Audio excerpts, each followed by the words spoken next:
Amen. Amen. Merci Seigneur pour les louanges ce matin. Ça fait 2 semaines en ligne qu'on se tient des années 80. J'aime ça quand notre sœur dit j'aime la petite chorale. Puis moi, je suis encore accroché avec les acétates. La semaine passée, je regarde ça, c'est les acétates, la chorale. On voit qu'on est des années 80. Hein? Amen, amen. Ce matin, j'aurais un message que je veux vous donner, que le Seigneur m'a donné depuis une semaine et demie. Je suis sur ce message-là. Et je vous invite à tourner avec moi dans 1 Jean 2, le verset 15 à 17. 1 Jean 2, le verset 15 à 17.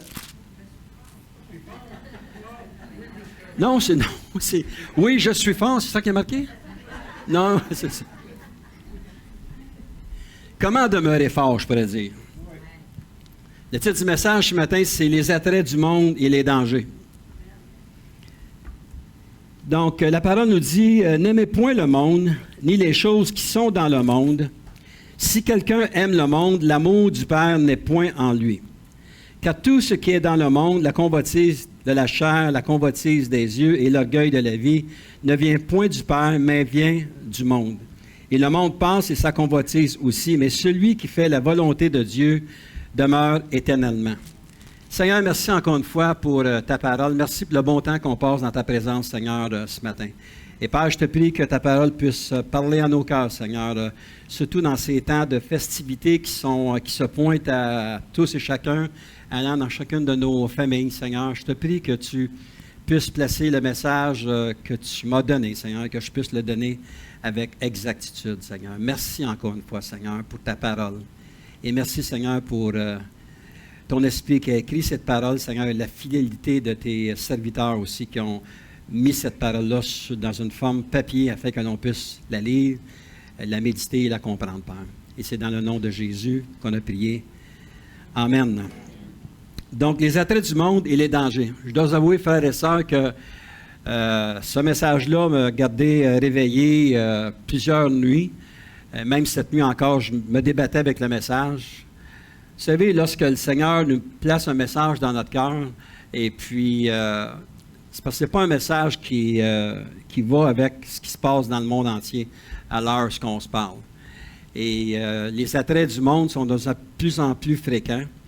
Et il y a de plus en plus de frères et de sœurs aussi qui s'éloignent ou se laissent éloigner par les choses que le monde puisse offrir.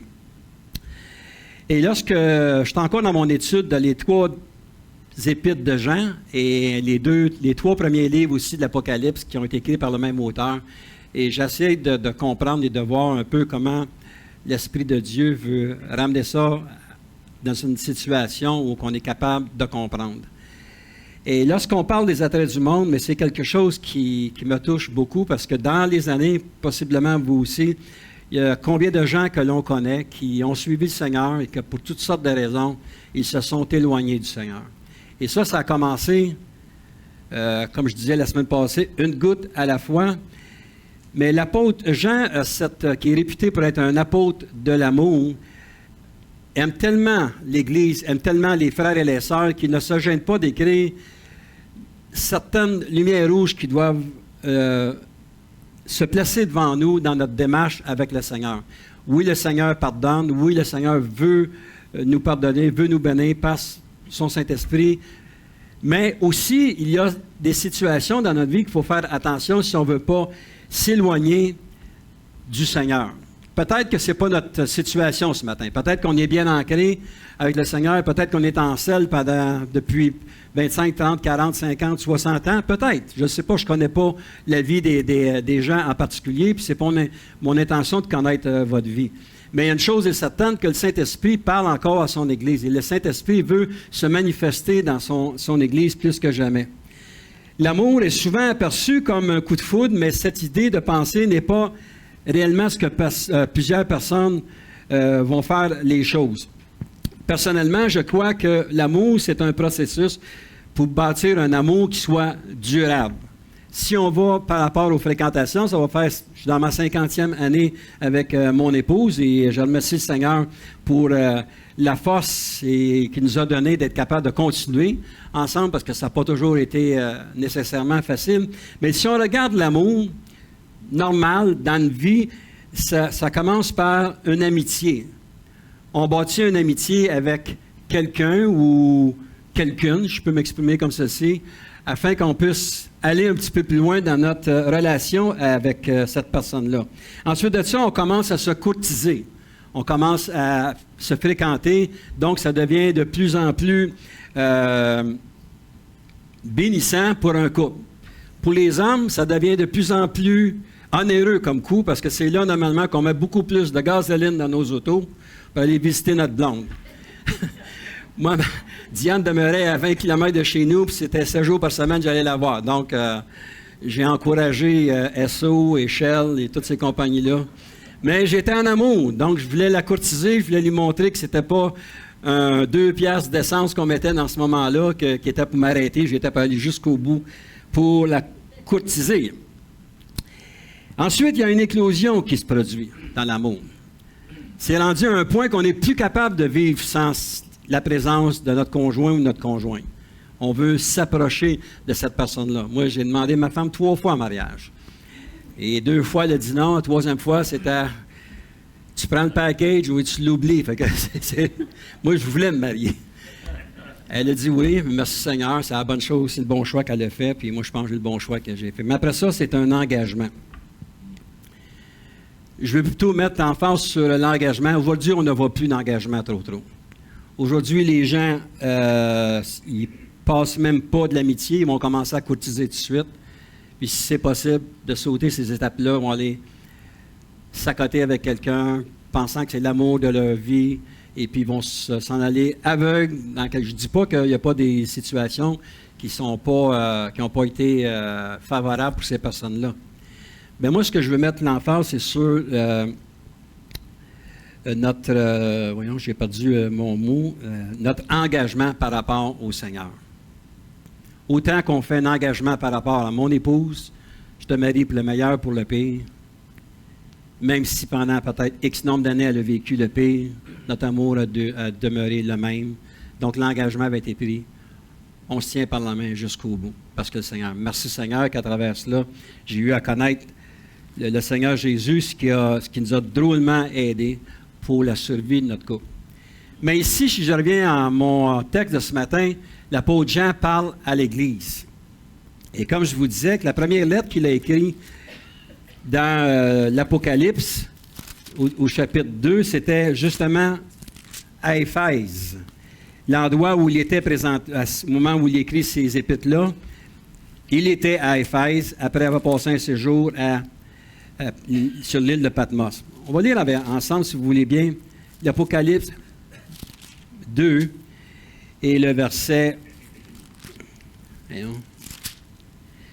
1. Voici ce que dit celui qui tient les 7 étoiles dans sa main droite, celui qui marche au milieu des 7 chandeliers d'or.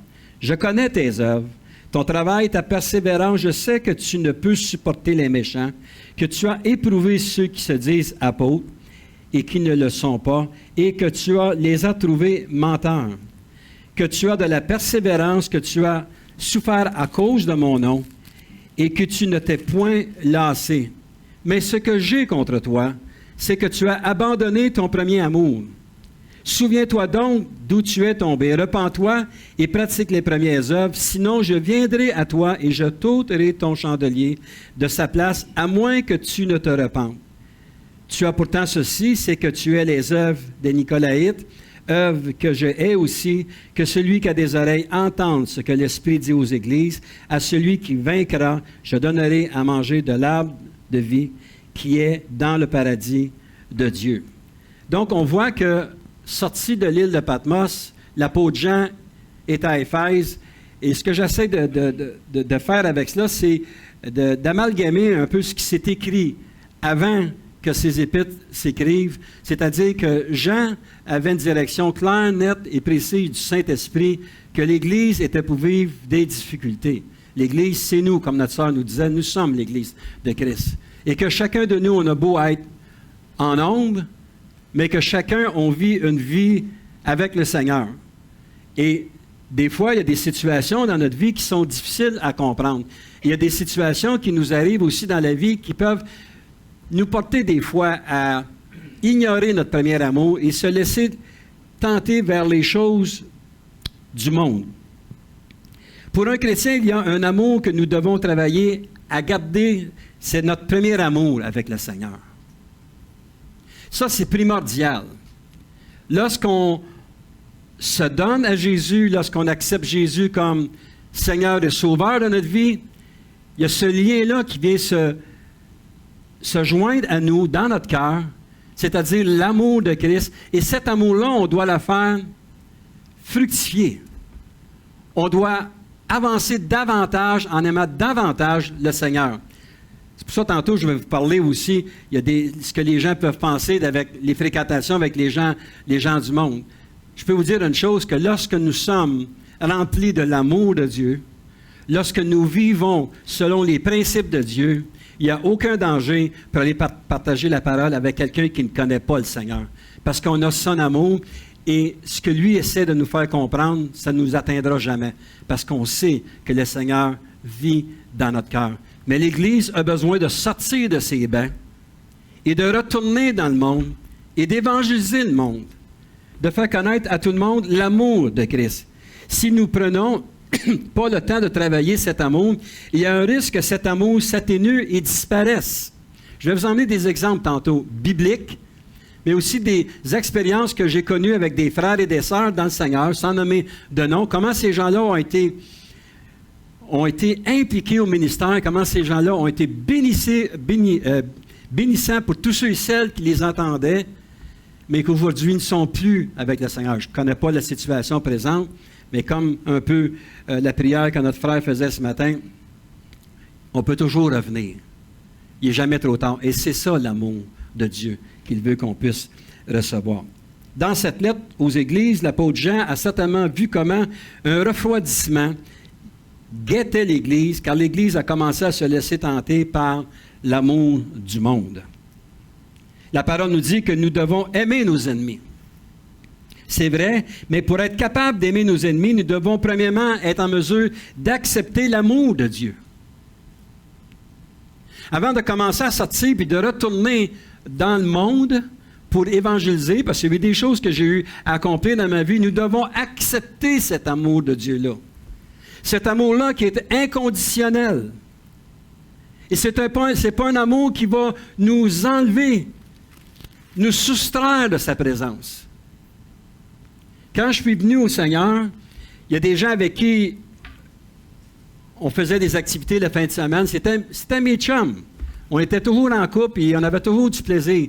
Et lorsque j'ai donné mon cœur à Jésus, ces gens-là, ce qu'ils pensaient, c'est que je les avais délaissés pour quelque chose d'autre. Laissez-moi vous donner un exemple. Il y a un jour un frère que j'ai rencontré et puis qui avait des difficultés financières. Et ce frère-là est venu à la connaissance du Seigneur. Ce frère-là, je l'ai suivi. Ce frère-là est devenu c'est un musicien professionnel. Quelqu'un qui aimait le Seigneur, qui a aimé le Seigneur, qui a commencé à louer le Seigneur. Il était en problème financier, il n'y arrivait pas. Lorsqu'il a eu ses cartes de contracteur, mais là, il a commencé à aimer les choses que le monde pouvait offrir. C'est-à-dire commencer à travailler samedi, travailler les dimanches, puis avoir de temps pour aller à l'église. Un autre monde vous dit, oui, mais il faut travailler. Je ne parle pas de ceux qui sont dans une situation qui doivent travailler le dimanche. Dans mon temps, on ne travaillait pas le dimanche. Tout était fermé en ville. Aujourd'hui, c'est rendu que c'est 7 jours par semaine. Je ne lance pas une pierre à ces gens-là. Mais lorsque tu as le choix dans ta vie, et que pour toi, c'est mieux de te laisser diriger et guider vers les choses attrayantes du monde pour ramasser plus de choses, c'est là que le danger commence. Il a commencé à rêver au gros pick-up, a commencé à rêver à la maison, a commencé à rêver à toutes sortes de choses. Et aujourd'hui, je passe souvent devant chez eux, il y a tout ce qu'il peut avoir, cet homme-là. Mais il a laissé de côté le Seigneur. Parce qu'il s'est laissé attirer par le monde. Et un jour, je l'ai rencontré, je lui ai dit, pourquoi tu continues pas continuer à venir aux réunions? Il dit, j'ai pas le temps. Il dit, je fais beaucoup plus d'argent comme ça, j'ai pas le choix. Savez-vous ce qu'il me dit, cet homme-là? Il me dit, Robert, je peux te perdre comme pasteur, mais je ne veux pas te perdre comme ami. Lui, ce qu'il me demandait, c'est la vocation que le Seigneur avait placée dans ma vie, une vocation qui a été pas facile, parce que j'ai eu à faire des choix dans ma vie. Aussi, est-ce que je vais pour la gloire, parce qu'avec les emplois que j'ai eus, j'aurais pu faire beaucoup de choses, mais l'amour que Dieu avait placé dans mon cœur pour sa parole, puis pour l'évangélisation, puis pour l'Église, était plus grand que l'amour que le monde pouvait m'offrir. Voyez, c'est dans cette optique-là que l'apôtre Jean veut nous parler. 1 Jean 4 et le verset 7 à 10. 1 Jean 4, le verset 7 à 10. Bien-aimés, aimons-nous les uns les autres, car l'amour est de Dieu, et quiconque aime est né de Dieu et connaît Dieu. Celui qui n'aime pas n'a pas connu Dieu, car Dieu est amour. L'amour de Dieu a été manifesté envers nous en ce que Dieu a envoyé son Fils unique dans le monde afin que nous vivions par lui. Et au verset 10, « Et cet amour consiste non point en ce que nous avons aimé Dieu, mais en ce qu'il nous a aimés et envoyé son Fils comme victime expiatoire pour nos péchés. » Recevoir l'amour de Dieu, c'est recevoir un amour qui est pur.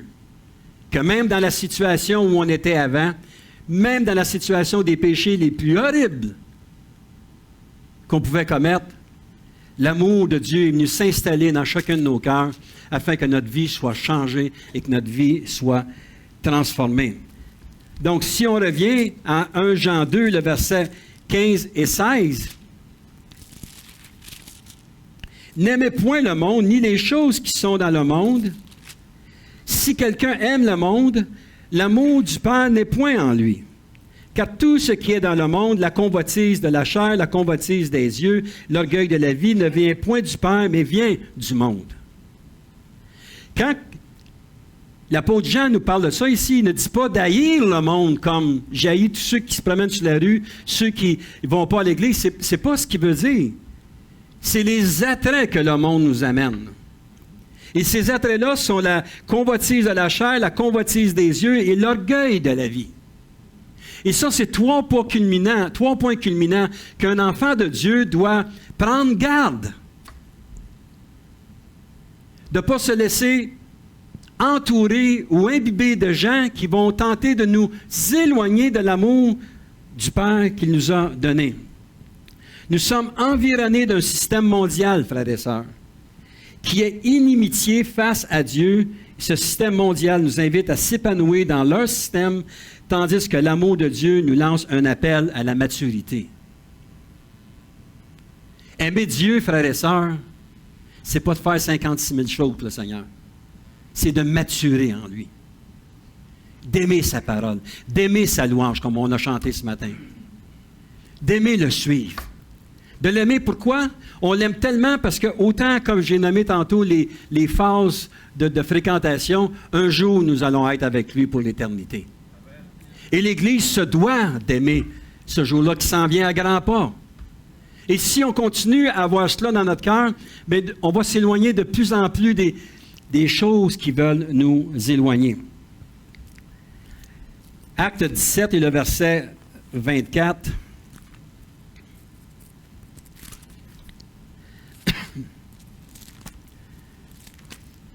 Acte 17 et le verset 24. « Le Dieu qui a fait le monde et tout ce qui s'y trouve, étant le Seigneur du ciel, de la terre, n'habite point dans des temples faits de mains d'hommes. » Ici, ça fait référence au monde en général. Dieu a créé le monde. Dieu a tellement créé le monde aujourd'hui qu'il y a des gens, où on se promène, nous, dans la montagne, qu'il y a des gens qui sont tombés en amour avec la création. On voit fréquemment des hommes et des femmes qui sont à bras de corps au-dessus d'un arbre, autour d'un arbre. Des gens qui vont méditer un amoncellement de roches. On voit ça de nos yeux. Bon, mais il dit, c'est la création. C'est vrai, c'est la création. Mais on ne doit pas s'amouracher de la création, de quoi que on l'aime, la création, on doit s'amouracher du Créateur. C'est différent. On doit être de plus en plus près de lui. Donc, il y a 3 facettes de monde. Donc, le monde de la création. Et Jean 3,16, vous le connaissez certainement. Jean 3,16, le verset 16 et 17. « Car Dieu a tant aimé le monde qu'il a donné son Fils unique afin que quiconque croit en lui ne périsse point, mais qu'il ait la vie éternelle. Il a aimé le monde. » Et l'autre verset, ça nous dit « Dieu, en effet, n'a pas envoyé son Fils dans le monde pour qu'il juge le monde, mais pour que le monde soit sauvé par lui. » Voilà l'importance de l'Église aujourd'hui, qu'on ne se laisse pas corrompre par les choses du monde, mais que l'amour du Père puisse grandir davantage en nous, que lorsqu'on va s'asseoir dans quelques semaines avec nos familles, qu'on soit capable de leur dire les choses qu'on devrait dire et pas tomber dans tous les genres de discussions qui se tiennent là-dedans. Je ne sais pas si vous autres, vos familles sont chrétiennes. Merci Seigneur, je suis content pour vous autres, mais chez nous, il n'y en a pas un. Donc, quand on s'assoit avec eux autres, c'est pas facile d'essayer de voir là, ce qui va arriver avec la petite histoire à double sens pour être capable de t'éloigner, puis d'esquiver ça, puis de t'en aller dans une autre direction. Mais Dieu a tant aimé le monde qu'il me pousse, moi et mon épouse, d'aller dans le monde, c'est-à-dire vis-à-vis de nos familles durant le temps des fêtes, pour leur proclamer qu'il y a quelqu'un encore plus grand dans le monde, et Dieu les aime eux aussi. C'est la seule cause valable pour les enfants de Dieu, être des dispensateurs de la parole de Dieu, aller à travers toutes les nations. C'est la mission que Dieu nous a donnée. Et si on revient dans notre texte, dans 1 Jean 15, le verset 2, le verset 15 et 17, le système mondain est celui que Jean focus dans sa première lettre. Le monde vous a tellement envahi que vous avez perdu votre premier amour. Si vous regardez l'Église en général aujourd'hui, l'Église c'est en arrache. C'est difficile. Il y a beaucoup d'assemblées aujourd'hui, le monde est carrément rentré dans l'Église. On prend les choses du monde pour attirer les gens du monde à venir. Je m'excuse, mais c'est pas de cette façon-là que ça fonctionne. Le seul qui attire, c'est Jésus. C'est le seul qui attire. On a beau diluer le message, on a beau arranger le message comme on veut. Autant je n'étais pas friand d'aller dans une église chrétienne, autant je n'aimais pas entendre le nom Jésus, mais lorsque je suis arrivé là, j'ai entendu le mot Jésus. Jésus m'a frappé profondément et a changé ma vie. Même si j'étais dans le rock, même si j'étais dans les hôtels ou j'étais dans le hockey, Dieu m'a changé. L'acceptation de son Fils Jésus. Donc, quelques caractéristiques concernant ce monde. Ce monde est opéré par Satan. Ah, si on n'aime pas ça, on entend ça, pasteur. Ben non, je le sais. Moi aussi, j'aime pas ça le dire. C'est quand même ça, pareil. Hein? Que c'est marqué dans la parole, 1 Jean 5. On l'a-tu, là? Non? En tout cas, ça nous dit, Satan est celui qui est le prince de ce monde, qui dirige les affaires de ce monde. Satan est le prince de ce monde. 1 Jean 5, 19, on va le trouver pour de bon. Nous savons que nous sommes de Dieu et que le monde entier est sous la puissance du malin. Lorsque nous lisons la parole de Dieu, on ne doit pas lire la parole de Dieu juste pour les bénédictions nécessairement que ça ne peut nous apporter ou que ça nous apporte, mais aussi pour les mises en garde que la parole de Dieu nous donne. Il y a des gens que c'est des bonnes personnes. Il y a des gens que c'est plaisant de se tenir avec eux autres. Mais ils veulent que tu sois ami avec eux autres. Après le concert, il y avait des gens que j'avais invités. J'ai fait un petit suivi la semaine d'après. J'ai appelé mon cousin et ma cousine. Et là, j'ai dit, vous avez aimé le concert? Oui, tu chantes bien, puis tout ça. Fait que moi, c'était pas nécessairement ça que je voulais entendre, c'était le message, tu sais, que je voulais entendre par rapport à ça. Il dit, tu sais, nous autres, on n'a pas fait à changer de religion. Là. Tu vois que autant qu'ils ont aimé, autant qu'ils ont apprécié cela, Bien, tu vas continuer, tu peux encore venir chez nous jouer aux cartes. Ils ne veulent pas entendre parler du Seigneur, mais ils veulent que leur amitié soit que ça soit celle comme eux autres fréquentent, qui se sentent bien avec les autres. Et l'ennemi ne demande pas mieux que de faire chuter un chrétien ou une chrétienne fort dans le Seigneur pour justement de dire, ah, tu vois, cette personne-là, c'était quelqu'un qui était fort dans le Seigneur, regarde, il a chuté. L'ennemi se réjouit de cela. Ça, c'est l'attraction du monde. Et le monde est patient. Ce monde dirigé par Satan s'oppose à Jésus et à la chrétienté depuis la naissance de Jésus. Il tente par tous les moyens de l'évincer. Tournez avec moi dans Matthieu au 2e chapitre. On se promenait un petit peu ce matin. Matthieu 2, le verset 7 et 8. La parole nous dit, « Alors Hérode fit appeler en secret les mages et s'enquit soigneusement auprès d'eux depuis combien de temps l'étoile brillait. Puis il les envoya à Bethléem en disant, « Allez et prenez des informations exactes sur le petit enfant. Quand vous l'aurez trouvé, faites-moi-le savoir, comme il dit, hein, afin que j'aille aussi moi-même l'adorer. » C'est ce qu'il voulait faire, aller adorer Jésus? Pas convaincu, hein? Et au verset 13, lorsqu'il fut parti, voici un ange du Seigneur apparut en songe à Joseph et dit, « Lève-toi, prends le petit enfant et sa mère, fuis en Égypte et reste-y jusqu'à ce que je te parle, car Hérode cherchera le petit enfant pour le faire périr. » Pensez-vous que la façon de fonctionner de l'ennemi, de Satan, comme on l'appelle, a changé? Absolument pas. Satan se cherche constamment des nouvelles victimes. Des gens à les sortir de cette emprise-là, comme il dit, de Jésus. Il y a tant de tolérance dans le monde pour toutes les religions, excepté le christianisme. Lorsque je demeurais à Québec dans les années 2000, vous avez tous entendu parler de la fusillade qu'il y avait eu à la mosquée de Québec. Hein? Tout le monde a entendu parler de ça? Il y a des choses que j'ai apprises avec ça. Je ne suis pas pour ce qui s'est passé dans une mosquée. Même si les gens étaient contre les musulmans, ce n'était pas le but de ça. Puis c'est pas ça que je veux dire ce matin. Mais la question est venue, comment se fait-il que sur cette rue-là, il y avait une mosquée? Et cette mosquée-là avait été installée par des gens sans permis qui ont décidé de bâtir une mosquée, de s'installer là. Et cette mosquée-là est toujours là aujourd'hui. Pourquoi?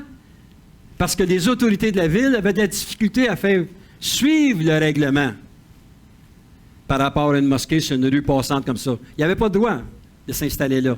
Mais le maire de la ville, dans ce temps-là, a dit, « Bien, écoutez, on va faire n'importe quoi. » Ils ont même acheté un terrain pour leur faire leur propre cimetière, pour qu'ils puissent enterrer leurs morts, pas avec les chrétiens. Au début de l'année, lorsque j'ai commencé l'Église à Belleuil, on avait loué un restaurant et puis l'Église allait très bien. Le propriétaire a dit, oui, je paye mes taxes, il n'y a pas de problème avec ça, vous avez la permission de vous installer là. Un mois plus tard, la police est arrivée au propriétaire du restaurant, puis il dit, dis à l'Église qui est en face qu'ils ont 30 jours pour sortir, sinon on envoie la police, puis on expulse tout le monde. Les chrétiens. On faisait quoi de mal? On était là le mercredi, on était là le dimanche.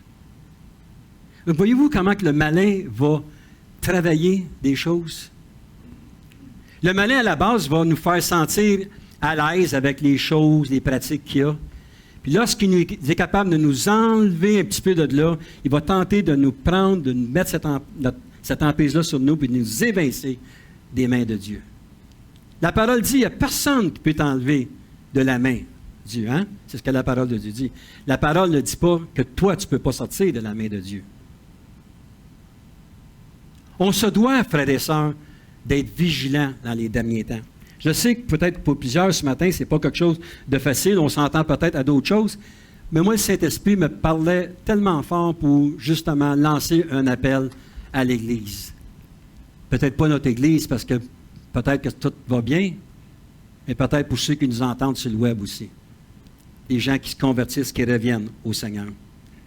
Ce que le monde n'aime pas de nous, c'est que nous étions des leurs, mais maintenant, nous ne faisons plus partie de leur rassemblement et ils le savent.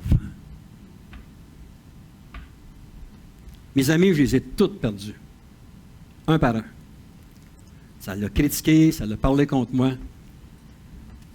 Parce que le bouffon que j'étais dans ce temps-là par rapport à eux autres, un gars qui faisait rire tout le monde dans une soirée, il ne l'avait plus, il l'avait perdu au détriment de Jésus.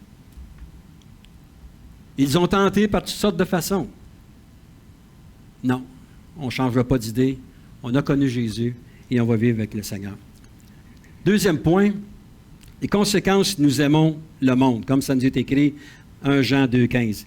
Aimer le monde va automatiquement détruire notre relation avec Dieu. Plus nous allons aimer le monde, notre amour pour Dieu va diminuer graduellement. Si vous aimez les choses du monde, bien, votre amour pour Dieu va diminuer. Essayez de ne pas dire que si vous jouez dans une ligue au bowling, ces choses-là, que c'est pas méchant. Non, ce que je veux dire avec cela, si on commence à se laisser tirer l'oreille, que es-tu réellement convaincu que c'est vrai ce que la Bible te dit? Et qu'on se laisse aller vers des rites qui sont installés un peu partout, des choses qui vont nous aveugler plus que nous éclairer avec le Seigneur. Paul nous dit dans Romains 12,2 de ne pas se conformer au siècle présent, mais soyez transformés. Donc, pourquoi Paul nous parlait de cela? Bien, j'ai lisé un commentaire ici, ça vaut la peine que je vous le lise. Paul sous-entend ici plusieurs choses. Un, nous devons réaliser que le système actuel du monde est mauvais et placé sous la domination de Satan. Deuxièmement, nous devons nous élever contre les formes populaires de l'esprit de ce monde qui prédominent et proclamer les vérités éternelles et les justes valeurs de la parole de Dieu.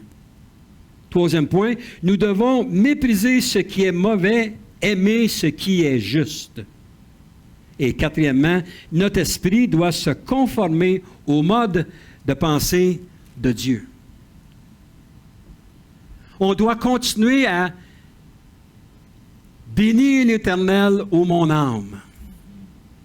Notre esprit doit continuer à entrer dans la parole de Dieu, à sonder ses Écritures, à ne pas être gêné, demander, Seigneur, je te prie de me dire, froidement, qu'est-ce que cela veut dire? Qu'il nous montre. Un peu comme ce qui s'est passé sur l'île de Patmos, où l'apôtre Jean a été capable de voir certaines choses et a été capable de les transcrire à des églises ça nous sert encore aujourd'hui. Frères et sœurs, on ne doit pas s'éloigner de la parole de Dieu. Satan va s'immiscer dans toutes les situations de notre vie. Regardons ensemble Matthieu 13. Matthieu 13, le verset 18 à 25. Passage que vous connaissez, parabole de la semence. Vous donc écoutez ce que signifie la parabole du semeur. Lorsqu'un homme écoute la parole du royaume et ne la comprend pas, le malin vient et enlève ce qui a été semé dans son cœur, et cet homme est celui qui a reçu la semence le long du chemin. Ça, c'est possiblement des gens à qui on a partagé la parole de Dieu. Ils ne veulent rien savoir. Celui qui a reçu la semence dans des endroits pierreux, c'est celui qui entend la parole et la reçoit aussitôt avec joie. Il est heureux. Ah, je suis sauvé, j'ai connu Jésus. Mais il n'a pas de racine en lui-même, il manque de persistance, et dès que survient une tribulation ou une persécution à cause de la parole, il y trouve une occasion de chute. Verset 22, « Celui qui a reçu la semence parmi les épines, c'est celui qui entend la parole, mais qui, les soucis du siècle et la séduction des richesses, étouffent cette parole et la rendent infructueuse. » C'est des gens qui ont connu le Seigneur, des gens qui ont marché avec le Seigneur pour un temps, puis là, avec toutes sortes de raisons, ils ont commencé à se laisser attirer vers les choses du monde. Ah, ben, tu sais, c'est bon la parole, mais regarde, je pense qu'il faut penser. Aujourd'hui, le mot d'ordre qui est un peu partout, c'est la pension. Écoutez les pensions aujourd'hui quand ça parle de pension. Il n'y a personne qui peut prendre sa pension aujourd'hui si tu n'as pas 1 million en banque. Personne va prendre sa pension ici, en tout cas, j'espère. Mais, vous voyez, c'est un peu ce qui nous font miroiter. J'ai entendu un de mes grands amis pasteurs qui m'a déjà dit une fois, « Écoute, j'ai laissé le ministère, il faut que j'aille travailler, il faut que je me bâtisse une pension. » Quelqu'un qui était appelé de Dieu. Les choses du monde. Les choses qui peuvent illuminer nos yeux, de dire « Wow! » Bien des exemples que je pourrais vous donner personnellement, mais on va passer avec ça. Verset 23, celui qui a reçu la semence, c'est toujours la même semence, c'est toujours la même qualité, c'est toujours la même parole. Il n'y a rien d'atténué là-dedans, c'est la même chose. La semence dans la bonne terre, c'est celui qui entend la parole et la comprend. Il porte du fruit et un grain en donne 100, un autre 60, un autre 30. Tu reçois la parole de Dieu, tu la prends, tu la mets dans ton cœur. Tu développes quoi? Ton amour pour Dieu. En lisant la parole à tous les jours.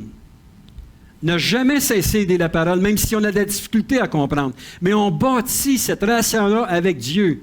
Que parce que des temps de tribulation, il va nous en arriver. Des temps difficiles, il va nous en arriver. Il y a des chrétiens qui sont malades, ça arrive. Mais lorsque notre amour est ancré dans notre cœur avec Dieu, le monde n'a aucune force contre nous autres. Parce que celui qui est en nous est plus fort que celui qui est dans le monde. Lisons le verset 24. Il leur proposa une autre parabole. Il dit, « Le royaume des cieux est semblable à un homme qui a semé une bonne semence dans son champ. Mais pendant que les gens dormaient, son ennemi vint, sema de l'ivraie parmi le blé et s'en alla. Lorsque l'herbe eut poussé, donna du fruit, l'ivraie parut aussi. » Avec qui tu tiens? Qui tu laisses entrer chez vous? Qui tu laisses venir jouer dans ta pensée? À Vancouver, j'ai rencontré un hindou qui était venu chez nous, puis il venait à l'église, puis il disait « Ah, j'aime beaucoup ta prédication, il dit, je veux connaître le Seigneur. » OK, dans la semaine, il m'appelle, il dit « On peut se rencontrer prendre un café? » Je dis « Oui, il n'y a pas de problème. » J'ai dit « Amène ta parole, je vais emmener ma parole. » Il semblait que tout ce que je disais, ben tout « Oui, oui, je suis bien d'accord, oui, bien d'accord. » Mais je n'étais pas sûr que ça passait à la bonne place. Mais quand je suis arrivé là-bas, lui, il n'avait pas sa parole. Puis il dit non, il dit moi, oubliez la parole, moi je ne suis pas pour la parole de Dieu. J'ai dit, comment tu peux accepter les choses que j'ai dites, tu es en accord avec ça, puis pas aimer la parole de Dieu? Ah, il dit, moi je ne crois pas à la parole de Dieu. Voyez? L'ivraie. J'aurais pu écouter parce que ce qu'il disait, c'était des belles paroles.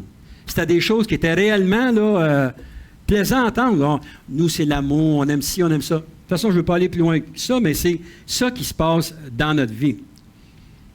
Jacques 4,4 nous dit « Amis du monde, cela ne veut pas dire de cesser de fréquenter nos familles. » Lorsque j'étais jeune converti, il disait « Tu vois la parole, il dit, tu ne peux pas être ami du monde, tu ne peux pas aller dans ta famille dans le temps des fêtes. » Ça a créé des grosses divisions. Ça a créé des grosses divisions aussi parce que je me suis fait dire « Tu ne vas pas au mariage d'un tel ou d'une telle. » La parole n'avait pas maturé. Le Seigneur, ce qu'il voulait, c'est que j'aille et que je sois une lumière. Être une lumière. D'être capable de dire, écoute, je n'embarque pas dans ces discussions-là. Tu m'excuseras, je vais m'asseoir à une autre table.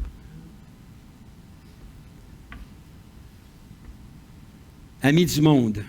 2 Timothée 4, le verset 9-10, l'apôtre Paul nous dit ici, « Mais Démas m'a abandonné pour le siècle présent, pour l'amour du siècle présent. » Démas, il n'y a pas beaucoup d'écrits qui est fait, mais c'était quelqu'un qui devait suivre l'apôtre Paul.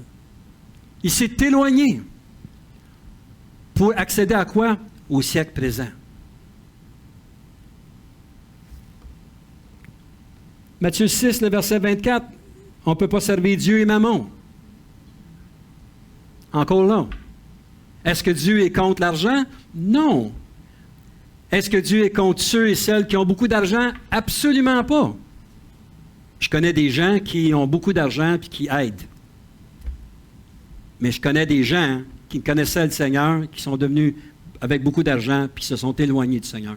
Ils ont décidé de suivre Mammon. c'est une réalité de nos jours. Tout le monde y passe. Cette semaine, je lisais le psaume 51, le verset 7. « Je suis né dans l'iniquité, nous sommes tous nés dans l'iniquité. » Je réfléchissais là-dessus.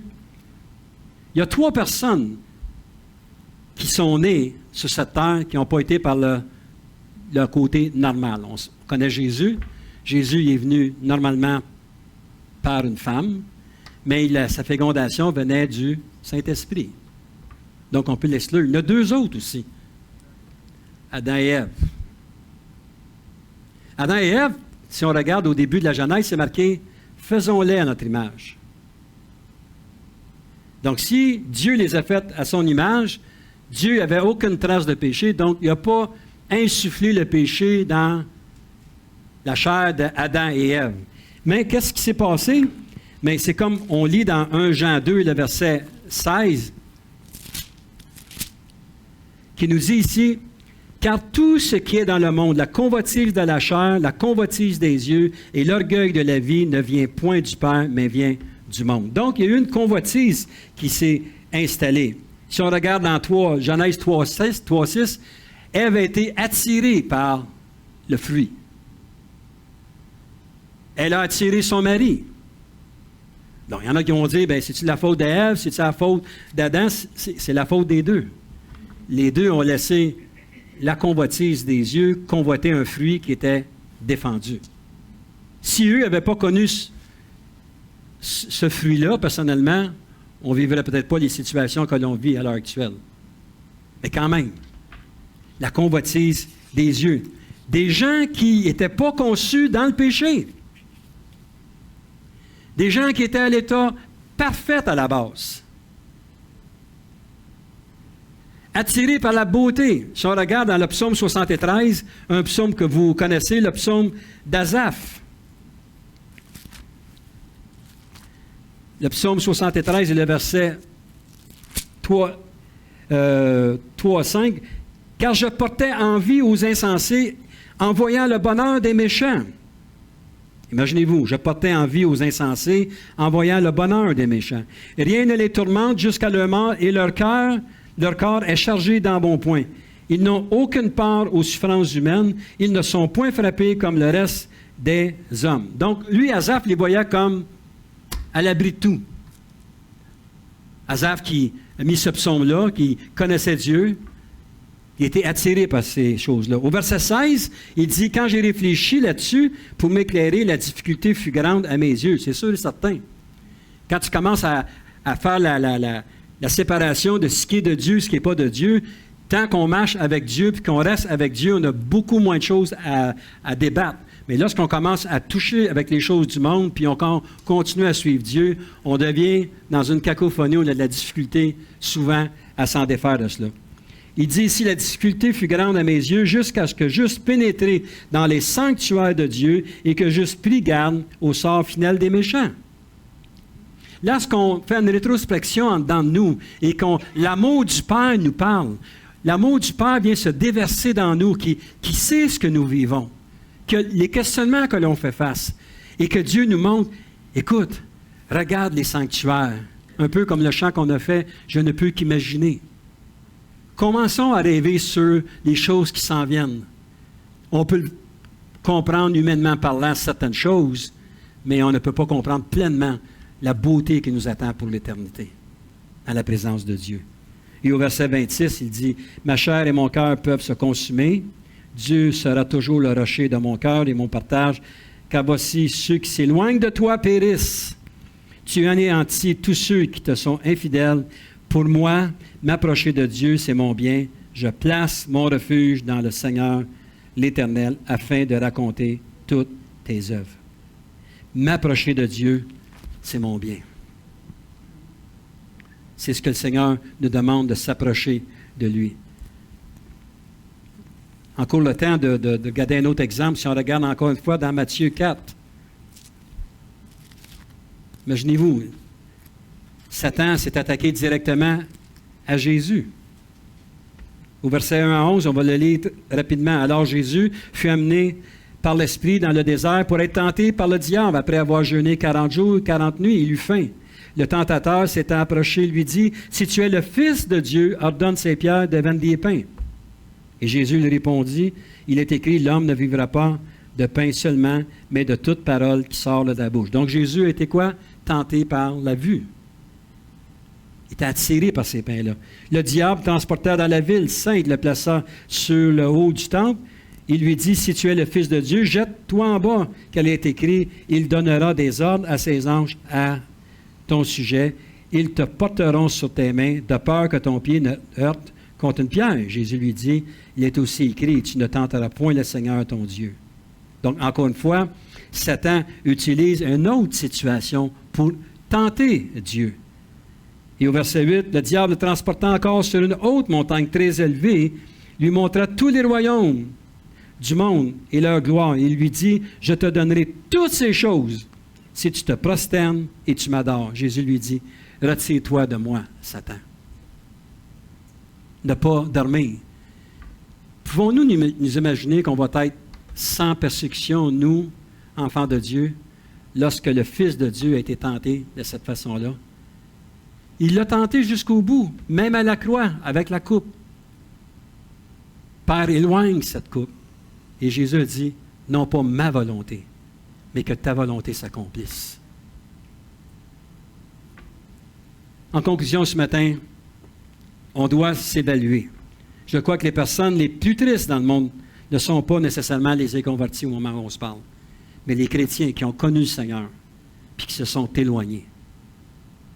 On entre dans un temps où on se rappelle la naissance de Jésus, et puis il y a des gens qui ne fréquentent plus les assemblées, puis qui certainement doivent se rappeler le chant Emmanuel, ô Emmanuel, comme on a chanté ce matin.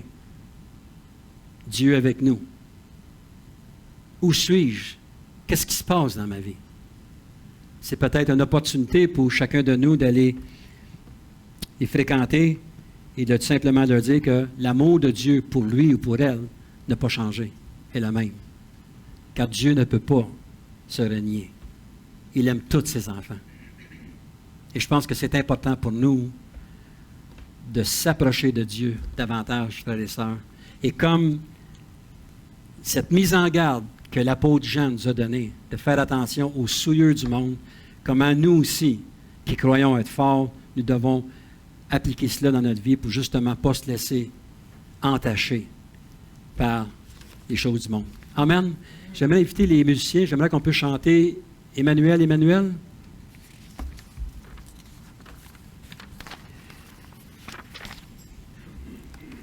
Prions le Seigneur à ce chant-là, si vous voulez. Seigneur, merci encore une fois pour ta parole. Et Seigneur, ma prière ce matin, c'est que si moi ou un de nous, Seigneur, on est sur un terrain glissant, que tu puisses mettre ta main, Seigneur. Que tu puisses, Seigneur, nous convaincre que tu es encore amour pour nous.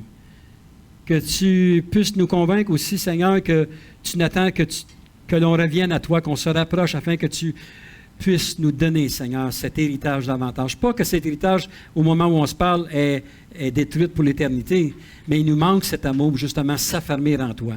Donc, je te prie, Seigneur, que ce temps